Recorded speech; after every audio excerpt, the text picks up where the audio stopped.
ایک صاحب پوچھتے ہیں مفتی صاحب، حائضہ عورت کے لیے کون سی عبادت کرنا جائز ہے اور کون سی عبادت کرنا جائز نہیں ہے؟ دیکھیں، جس عورت کو حیض شروع ہو گیا تو اب حیض کے دنوں کی نمازیں اس پر معاف ہیں۔ اللہ تعالیٰ نے اس عورت کے لیے آسانی کی ہے، نمازیں معاف کر دیں۔ اب اگر انہی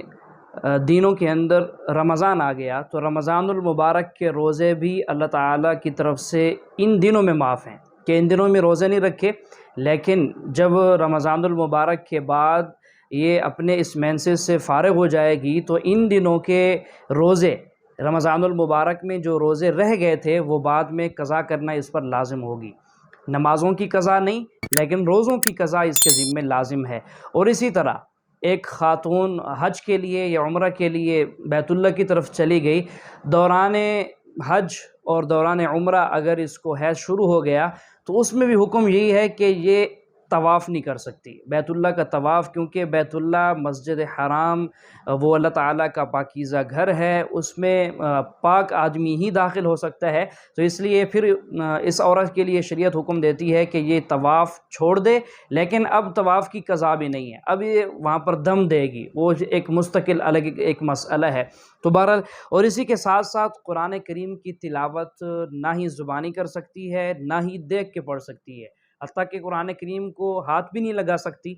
اور اس کے علاوہ جتنے ذکر و اذکار ہیں، تسبیحات ہو گئیں اور اسی طرح صبح و شام کی دعائیں ہو گئیں، وہ حیض والی عورت جو ہے وہ کر سکتی ہے، چلتے پھرتے ذکر و اذکار بھی کر سکتی ہے، صبح و شام کی دعائیں بھی پڑھ سکتی ہے۔ اور اسی کے ساتھ ساتھ جو ہے وہ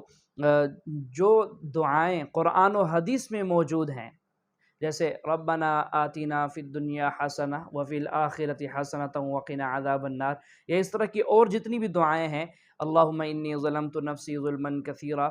تو بہرحال جتنی دعائیں قرآن و حدیث سے ملتی ہیں ان دعاؤں کو دعا سمجھ کر پڑھ سکتی ہے، دعا سمجھ کر مانگ سکتی ہے۔ لیکن اگر وہ یہ سمجھے کہ میں یہ قرآن کریم پڑھ رہی ہوں، قرآن کریم کی آیات پڑھ رہی ہوں، تو پھر اس کے لیے یہ ناجائز ہوگا، لہٰذا قرآن کریم کی آیات کو بطور دعا کے یہ مانگ سکتی ہے۔ اور اسی طرح اگر ایک معلمہ ہے اور اس کو پڑھاتے ہوئے یہ حیض کے دن شروع ہو گئے تو اس کے لیے پھر حکم یہ ہے کہ وہ اپنا پڑھانے کا کام نہ چھوڑے، لیکن پڑھاتے ہوئے انقطاع کر لے۔ انقطاع کا مطلب کہ وہ ایک آیت کے ٹکڑے کر لے، آیت ہے اس کے 4 ٹکڑے 5 ٹکڑے کر کے